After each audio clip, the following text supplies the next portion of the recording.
নমস্কার, আমি তাজমি বেগম।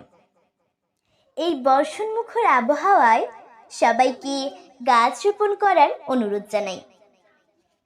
কেন গাছ এত প্রয়োজন শুনুন।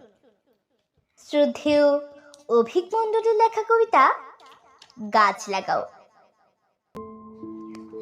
মানুষ তোমার বেঁচে থাকার একটা কারণ আমরা ভাই। আর কেটো না মোদের শাখা, আমরা আরো বাঁচতে চাই। মোদের কেটে কি লাভ বলো, তোমরা শেষে মরবে ভাই। বরং মোদের বাঁচতে দাও, বলো আরো গাছ লাগাই।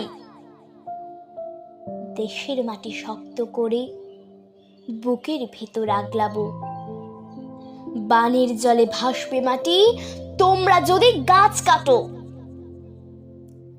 দূষণ হতে তোমরা যদি সত্যি মুক্তি পেতে চাও, একটা গাছ কাটার বদল আরো দুটো গাছ লাগাও। তোমরা শুধু একাই নাও, পাখিদেরও ঘর এটা। সবে মিলে বাঁচতে হবে, সহজ কথা বুঝছো না? নির্বিচারে গাছ কেটে আজ করছো কেন অত্যাচার? তোমার জন্য আমরা ভাবি, কিসের এত লোভ টাকার? আর করো না ভুল মোটে, এবার শুধু গাছ বাঁচাও। পারলে এবার সবাই মিলে এই বর্ষাতেই গাছ লাগাও।